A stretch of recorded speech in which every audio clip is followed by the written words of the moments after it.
नमस्कार दोस्तों। किस्मत चमका देंगे, हर काम बना देंगे। बहुत आसान है ये 10 उपाय। ज्योतिष शास्त्र के अनुसार कई उपाय बताए जाते हैं, लेकिन कुछ ऐसे उपाय भी बताए जाते हैं जिनसे आपकी सभी समस्याओं का निवारण हो सकता है। हर व्यक्ति के जीवन में कभी अच्छा तो कभी बुरा का समय आता ही रहता है। जब भी कभी किसी व्यक्ति का बुरा समय आता है तो वह हर प्रकार के पैतरे अपनाता है। बुरे समय में व्यक्ति को भगवान का सहारा ही रहता है। अपने बुरे समय में व्यक्ति बस यही चाहता है कि किसी तरह उसका जो बुरा समय चल रहा है उसके जीवन में वो टल जाए या समाप्त हो जाए। वो चाहता है कि ऐसे समय में कोई उसे ऐसा उपाय मिल जाए, कोई ऐसा अचूक टोटका मिल जाए जिससे कि उसके बुरे समय का प्रभाव कम हो जाए। लेकिन क्या आपको पता है दोस्तों कि कई बार लोगों का भाग्य भी उसका साथ नहीं देता।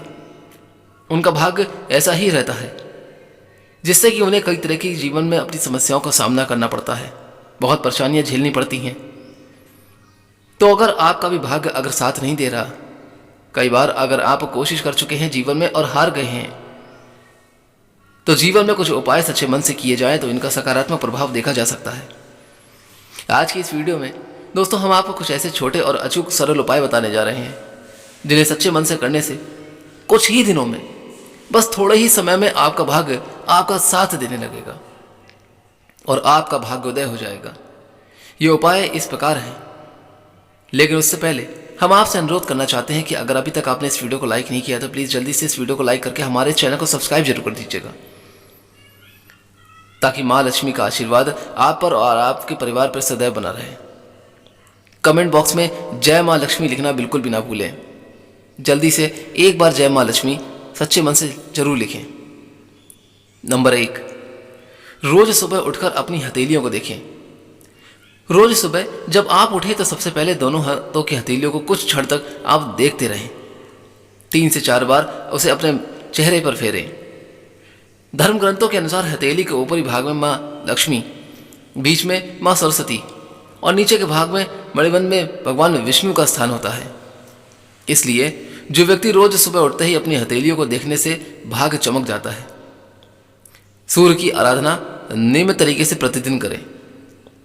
नंबर 2, पहली रोटी गाय को दें। भोजन के लिए बनाई जा रही है रोटी, तो सबसे पहली रोटी गाय को निकाल दें। धर्म ग्रंथों के अनुसार गाय में सभी देवी देवताओं का निवास माना जाता है। अगर प्रतिदिन गाय को रोटी दी जाए तो सभी देवता प्रसन्न होते हैं और आपकी हर मनोकामना पूरी कर सकते हैं।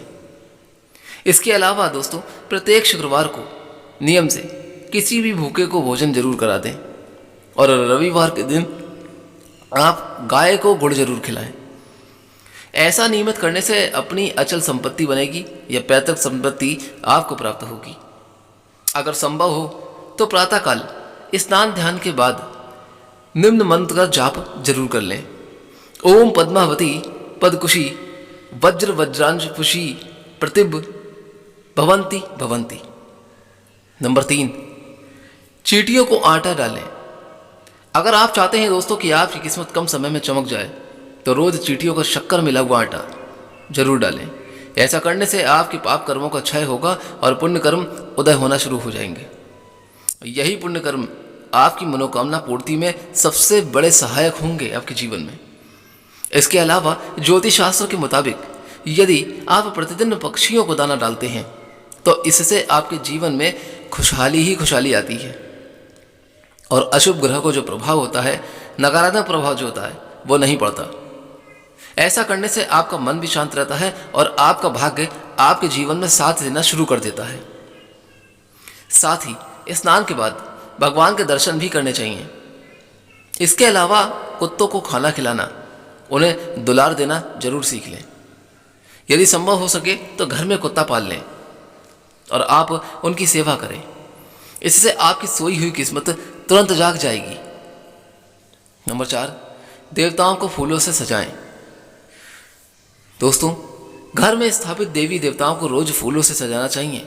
इस बात का ध्यान रखें कि फूल ताजे हों। सच्चे मन से देवी देवताओं को फूल आदि अर्पित करने से वे प्रसन्न होते हैं और वह व्यक्ति के जीवन की हर परेशानियों को दूर कर सकते हैं। स्नान करने के बाद तोड़े गए फूल ही भगवान को चढ़ाना चाहिए। ऐसा नियम है। इसके अलावा एक तांबे के पात्र में जल भरकर उसमें थोड़ा सा लाल चंदन जरूर मिला लें। उस पात्र को अपने सिरहाने रखकर रात को सो जाएं। प्रातःकाल उस जल को तुलसी के पौधे पर चढ़ा दें। धीरे धीरे आपके जीवन से आपकी परेशानियां, समस्याएं बहुत जल्दी दूर होने लगेगी। इसके अलावा दोस्तों, चक्की पर गेहूं पिसवाने जाते समय तुलसी के 11 पत्ते गेहूं में डाल दें। एक लाल थैली में केसर के 2 धागे और थोड़े से गेहूं डालकर मंदिर में कुछ हिस्सा रखकर कुछ वो पिसवाने वाले गेहूं में मिला दें। आपके यहाँ धन में बरकत होने लगेगी और घर में स्थिर लक्ष्मी का वास होने लगेगा। आटा केवल सोमवार या शनिवार को ही पिसवाएं। नंबर 5, सुबह करें झाड़ू पोछा। घर को हमेशा साफ और स्वच्छ रखना चाहिए। रोज सुबह झाड़ू पोछा करें। सूर्यास्त के बाद झाड़ू पोछा बिल्कुल नहीं करना चाहिए। ऐसा करने से माँ लक्ष्मी रूठ जाती है और व्यक्ति को आर्थिक संकट का सामना करना पड़ जाता है। धर्म ग्रंथों के अनुसार जो व्यक्ति सूर्यास्त के बाद घर में झाड़ू पोछा करता है तो देवी लक्ष्मी उस घर में निवास नहीं करती और वहां से चली जाती है।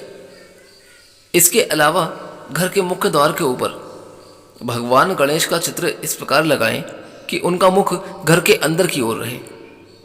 उस पर सुबह दूर्वा जरूर अर्पित करें। ऐसा करने से कहते हैं कि घर में खुशहाली ही प्रवेश करती है। नंबर 6, मछलियों को आटे की गोलियां जरूर खिलाएं।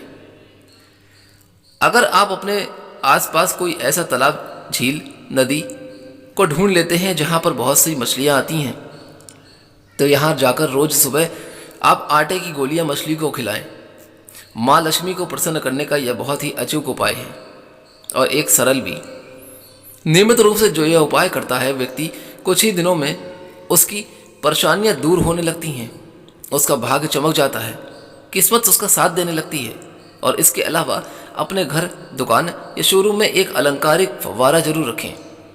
उसके साथ एक मछली घर में जिसमें 8 सुनहरी व 1 काली मछली हो जरूर रखें। इसे उत्तर या उत्तर पूर्व की ओर रखें। यदि कोई मछली उसमें मर भी जाती है तो उसको निकालकर नई मछली लाकर उसमें जरूर डाल दें। नंबर 7, माता पिता का आशीर्वाद लें। रोज जब भी आप घर से निकल रहे हैं तो उससे पहले आप अपने माता पिता या घर के बड़ों बुजुर्गों का पैर छूकर आशीर्वाद जरूर लें।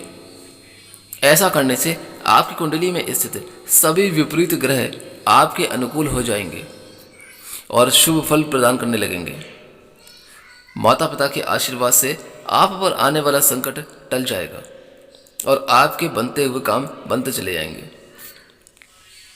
इसके अलावा काली हल्दी की 1 गांठ को आप अपनी तिजोरी में रखें। इससे धन की वर्षा तो होगी ही, दिमागी सुकून भी प्राप्त होगा। नंबर 8, पीपल पर जल जरूर चढ़ाएं। रोज सुबह स्नान आदि करने के बाद पीपल के पेड़ पर 1 लोटा जल जरूर अर्पित कर दें। पीपल में भगवान विष्णु का वास होता है। रोज ये उपाय करने से भगवान विष्णु प्रसन्न होते हैं और शुभ फल प्रदान करते हैं। इस पेड़ का महत्व भी इसी बात से जाना जा सकता है कि गीता में उपदेश देते समय अर्जुन से श्री कृष्ण ने स्वयं कहा था कि पेड़ों में पीपल हूं मैं। इसीलिए इसके अलावा यदि आपकी किस्मत साथ नहीं दे रही और आपके लाख कोशिश करने के बावजूद भी आपको असफलता ही हाथ लगती है, मेहनत करने के बावजूद भी आप सफल नहीं हो पाते, तो नियमित आप अपने इष्ट देव की पूजा करें। ऐसा करने से आपका दुर्भाग्य भाग्य में बदल जाएगा और आपको कार्यों में आपकी सफलता मिलना बहुत ही जल्दी शुरू हो जाएगी। नंबर 9, घर खाली हाथ बिल्कुल ना जाएं। आप जब भी बाहर से आप घर की ओर प्रवेश कर रहे हैं तो कभी भी आप खाली हाथ ना जाएं। घर में जब भी आप जाएं तो हमेशा कुछ ना कुछ साथ लेकर ही जाएं। यदि आपके पास धन नहीं है, अगर आप परेशान हैं तो चाहे कुछ भी हो, आप 1 पेड़ का पत्ता ही साथ में ले जा सकते हैं। नंबर 10, पत्नी व बच्चों को खुश रखें। अक्सर घर बाहर तनाव में अनजाने में हमसे सबसे ज़्यादा प्रताड़ित हम अपने परिवार को ही करते हैं, लेकिन ये भूल जाते हैं कि पत्नी और बच्चों की आंखों में आंसू अगर आपकी वजह से आते हैं तो तरक्की के रास्ते आपके ही बंद हो जाते हैं। अतः परिवार को खुश रखना ही सबसे सटीक उपाय है। और सबसे सरल। यह खुश होने का ही एक आसान सा उपाय है। इसके अलावा ज्योतिष शास्त्रों के अनुसार आप बरगद के पत्ते को गुरु पुष्प या रवि पुष्प योग में लाकर उस पर हल्दी से स्वास्तिक बनाकर घर में रखें, तो ऐसा करने से घर में सुकून और शांति का माहौल बढ़ता है। घर परिवार में बन रहे कलेश भी खत्म हो जाते हैं। दोस्तों, इस वीडियो के माध्यम से बताई गई तमाम जानकारी जनरुचि को ध्यान में रखकर दी जा रही है। ज्योतिष और धर्म के उपाय सलाहों को अपनी आस्था और विश्वास पर आजमाएं। आशा करता हूं कि यह वीडियो आपको जरूर अच्छी लगी होगी। अगर अच्छी लगी है तो यहां से जाने से पहले एक बार इस वीडियो को लाइक करके चैनल को सब्सक्राइब जरूर कर दीजिएगा। माता लक्ष्मी की कृपा आपके और आपके साथ आपके पूरे परिवार पर सदैव के लिए बनी रहे। कमेंट बॉक्स में जय मां लक्ष्मी लिखना बिल्कुल भी ना भूलें। हम आशा करते हैं कि यह उपाय आपके जीवन में आपके भाग्य को उदय करने में बहुत ही सहायक बनेंगे। आज्ञा दीजिए, फिर मिलता हूं जल्दी ही कोई और अच्छी कहानी को लेकर। तब तक के लिए जय श्री राम।